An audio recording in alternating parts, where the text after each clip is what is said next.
What's up? Good morning. Happy Monday, Raider Nation. Yes, it is time for us to start another week. Thank you for joining me. I am the Commish, and this is your Monday edition of the Raider Reaction Morning Show for February 24th. It's time to get it cracking. Biggest news out of the weekend, other than, Deontay Wilder bleeding out his fucking ear and his corner yelling, "No mas!" Other than that, throw the damn towel. Other than that, the biggest sports news was again really shitty XFL football.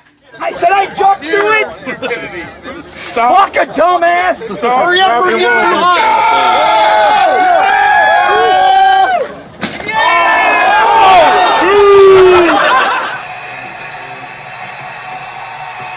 What is that? What is that? He's going for the ball. The guy's running into it. Frickin' sorry ass. But even with their goofy ass kickoff rules, they finally had one of these happen and was actually looked like somebody kind of knew how to drop a fucking play. Kicker from the 30. Return team lined up at the opposite 30. Can't move to the ball. He's fielded.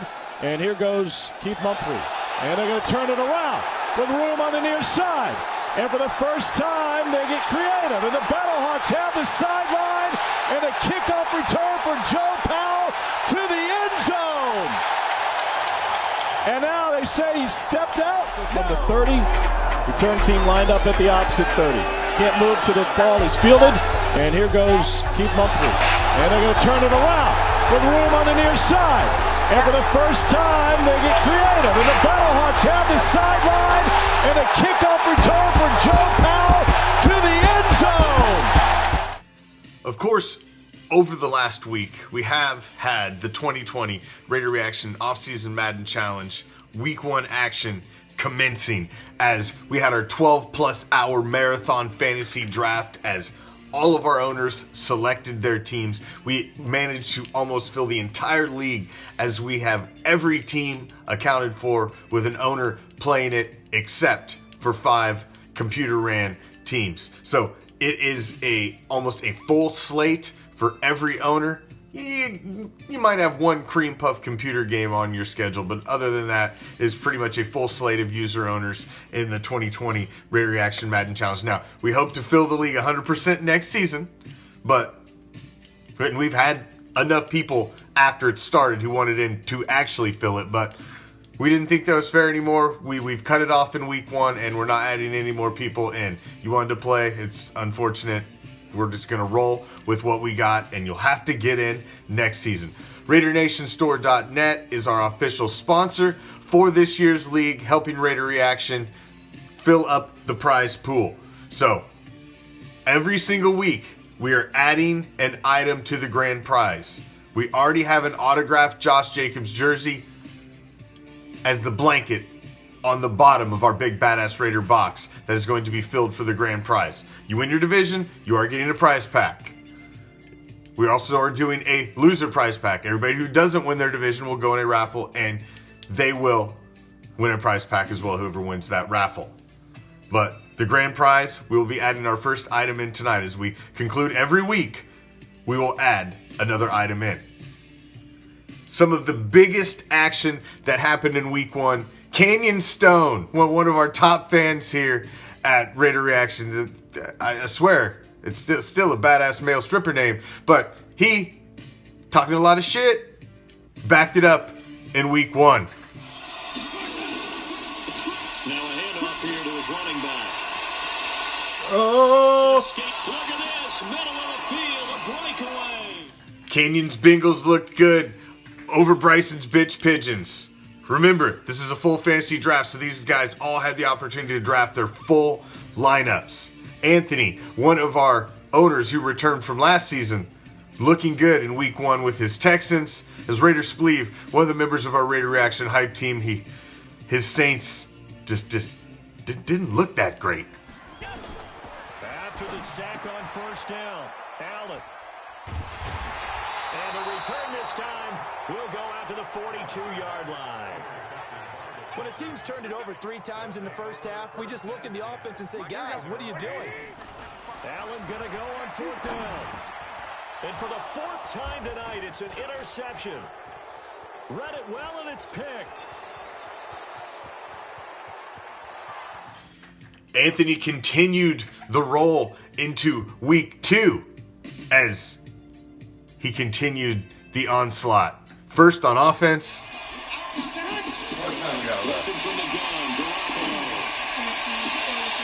Oh, it's a tie game. Let's step away for a minute. Action's happening. Oh! Shit.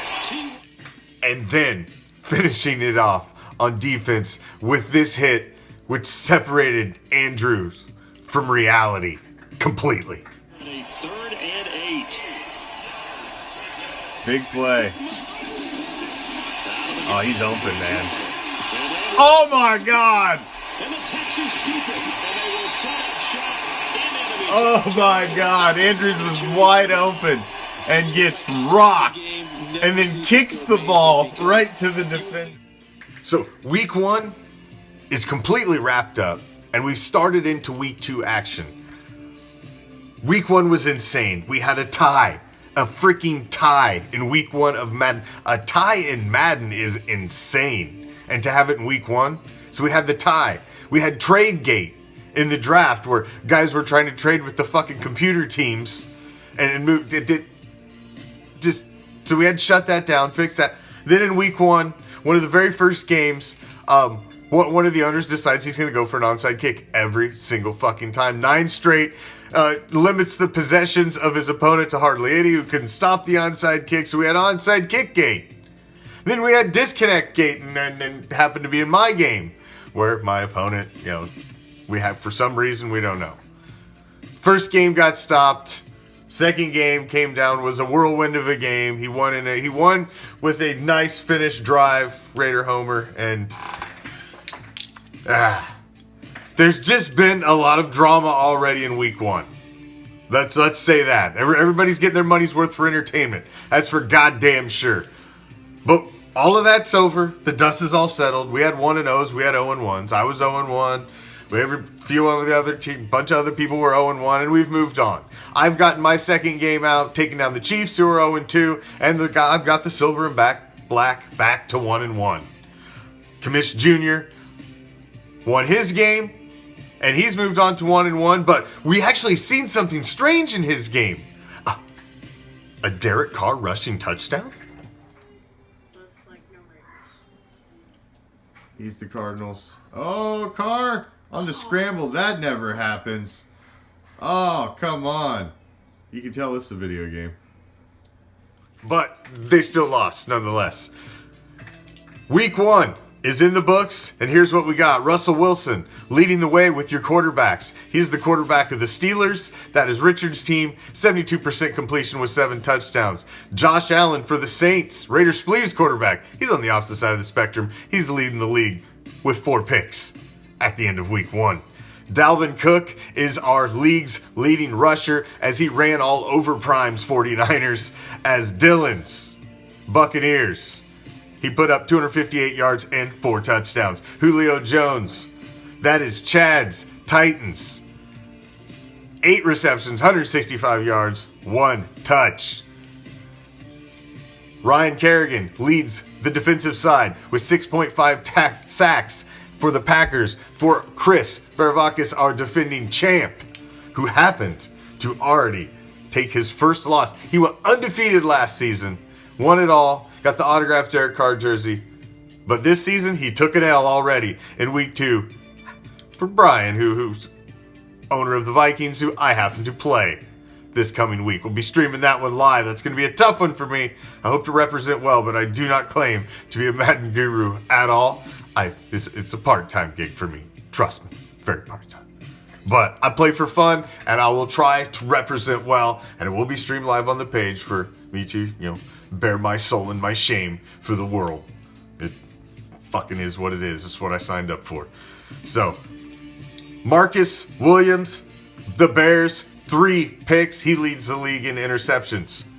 So we are adding 1 prize to the big badass Raider box. Already got the autographed Josh Jacobs jersey in there. We are adding in a Hunter Renfrow rookie card from RaiderNationStore.net. Our official sponsor has kicked this one in. We're adding this to the prize pack. Hunter Renfrow card. It's a Panini Prism game worn jersey. Hunter Renfrow rookie card to our prize pack. That's what we're adding this week in the grand prize for the winner. And that goes with the autographed Josh Jacobs jersey. So you got a Hunter Renfrow rookie card, game worn jersey. That's probably a $50 to $100 card right there, added with the autographed jersey. So that's a pretty good start. That's a pretty damn good start. But we wanted to add something else for everybody else, because only one person is going to get that. We want to make this, we want to sprinkle little prizes throughout the league. So, like little Easter eggs that you can find throughout the season. So, if you happen to have the individual who leads the Raider Reaction 2020 Offseason Madden Challenge PS4 League at the end of Week 3, if you're leading the league in rushing and you have that individual, you're going to win a small little nice Raider Reaction prize pack that we're going to send out to you immediately so you can, share it with the group and say, ha ha, motherfuckers, look what I won. As soon as Week 2 wraps up, we'll be back on with another little update show to, congratulate and shame our owners, for however they're doing in the league, and to keep you guys updated and to make you jealous for not joining the fucking league this year. Because shame on you, you should have joined. 5 spots open? Wait, fucking 5 spots? You guys are crazy. So that's what's going on. Week 2 will probably be done in a couple days, and we'll have another update for then and add another prize in to the big badass Raider box. My mama met John Elway back when she was a waitress. She was an asshole to her. That's why I rep the Raiders. Who's the best damn center in the league? Fuck. Raider Nation knows who's the best goddamn center in the league. It's Rodney fucking Hudson. That's who.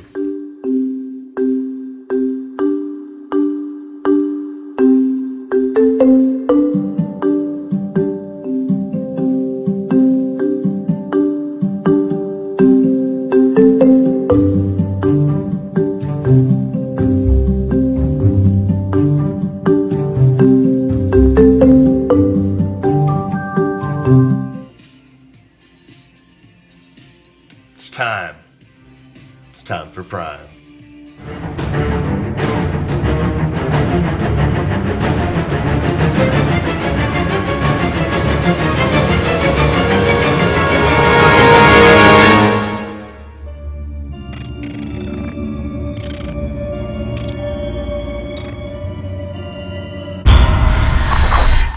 Yo, what's up? This is Prime with your Prime Cut for Monday morning. Well, after this weekend, we had a pretty exciting fight, didn't we? Yeah, I can't help but talk about Tyson Fury and Deontay Wilder. I tell you what, Deontay Wilder, I thought he was going to win. But when I heard that Fury had put on like 60 pounds in the weigh-in or something like that, dude, he put on some serious weight. I had a feeling that was going to give him the advantage in power, and he already had superior boxing skills. Ultimately, before, I have to admit, I thought Wilder was going to overwhelm Fury with a couple of those right hands to the chin that knocked him out, knocked him down late in the fight in their first fight. But he never had the chance, man. It looked like Wilder was on his on his heels like the whole time. So, anyway, that was pretty awesome. That was the most exciting heavyweight boxing match I've seen in quite some time, at least since their first fight. I'll give it that.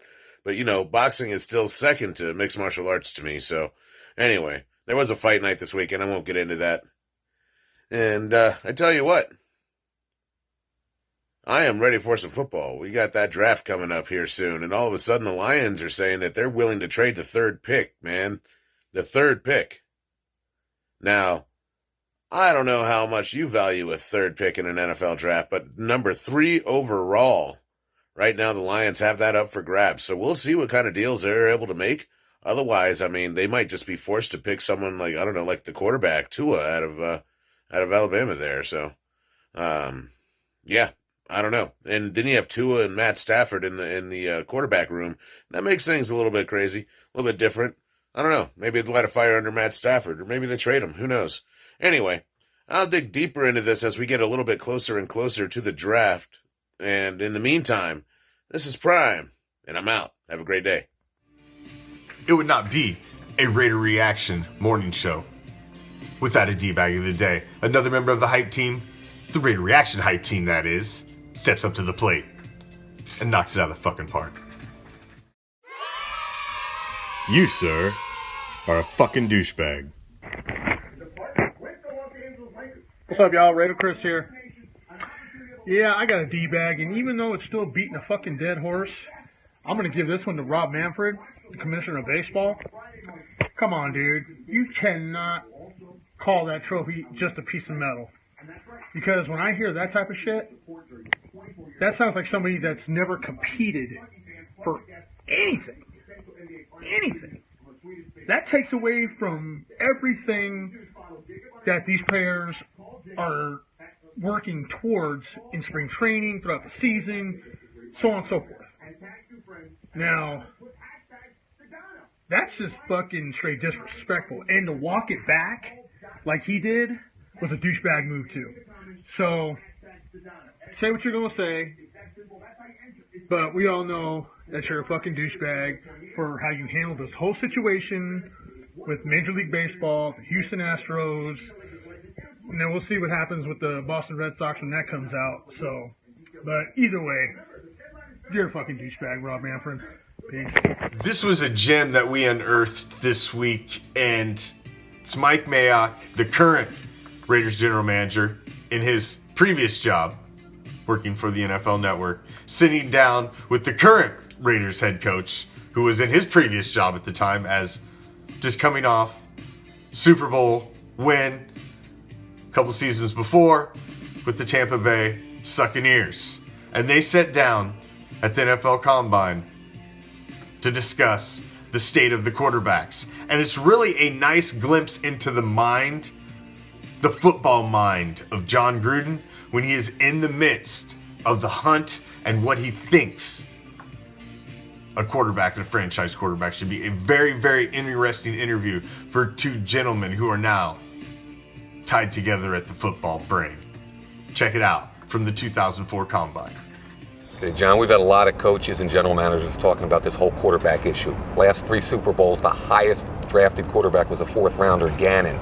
Now, what is your opinion? Do you pay the high money to get a franchise guy, or do you try and get one of those guys that makes smart decisions, gets rid of the football? It took Gannon and Brad Johnson a long time to play at the level that they played at. If you got a chance to get a great quarterback at any round, pay the price and get him on your team. That's what I say. He's the guy you start with. Well, you got to have a great quarterback to win in this league. We all know that, and sometimes things go in cycles, I think, just like the last 3 or 4 Super Bowls. Okay, now in this particular combine coming out this year, you've got Manning and Roethlisberger. People are putting that, quote, franchise tag on them. I know it's early in your evaluation process. Have you had a chance to watch some of them? Looked at them and looked at some other guys. Rivers at NC State's a very good player. Drew Henson, who was a top flight quarterback at Michigan a couple years ago, is going to enter this draft in some capacity. Right. It's just a great year for quarterbacks, and unfortunately, I don't know if we have enough ammunition to get up there high enough to get one of these guys. Now, when you come to this combine, all the fans out there thinking, oh, the 40-yard dash, the bench press. Philosophically, what are you looking to get out of this? Well, obviously the physicals. You know, get the medical history on these players, learn a little bit about who they are as people, their agents, where they're going to be on draft day, when their workouts are going to be, right, and just to get an initial impression on how firm the handshake is, what the eye contact is like, and how much they love football. It's interesting. We had a couple guys on yesterday, and they were talking about the look. And you're famous for having a look, but they're all saying, hey, we want to see a kid look in the eye, firm handshake. I mean, do you really get that deep into it? Yeah, you know, you don't have a long time. Everybody's lobbying for interview time, but the sincerity, the answers that you're looking for, right, the look in a man's eye, and you know, those are things that sometimes you can get in a first impression. There's over 300 kids here. Is in your head, when you're talking to your coaches, your scouts, is there a type of player that's a Buccaneer player? Yeah, we're not going to let that secret out. You know, we want we're looking for guys that love the game, that have great aspirations, that want to become tremendous football players, and and be on a united football team. And guys that like physical football and obviously love the game. Right. Now, last question. History has taught us that it's really hard to repeat a Super Bowl champion. It's just hard to sustain that excellence. Can you tell the fans out there some of the challenges that they might not understand, why it's so difficult in today's NFL? Well, it's a competitive league. You know, the salary cap, the way the league is set up, it makes it very difficult to maintain any kind of continuity, and it's a great challenge. Obviously, there's so much parity between the NFC and the AFC and in these interconference games, anything can happen. And if you get a few injuries, you lose a few guys to free agency, maybe you don't win the tight games like you did the year before. Right. But it's a challenge. Okay, well, listen, we appreciate you stopping by, John, and good luck this year. Thank you. Appreciate it. And now, to send you off on your Monday, to start your week, to get you going and set the tone. Your Raider quote of the day. You don't just adjust. You just dominate. Words of the Maverick. Al Davis. Have a kick-ass Monday, Raider Nation. Go out there, grab it by the throat and make it your bitch. We will see you tonight, Monday night, Misfit Madness, live, 7 p.m. Pacific, 10 p.m. Eastern, right here on Raider Reaction. Don't fucking miss it. Until then, I'm out. Peace, love, Raider Nation.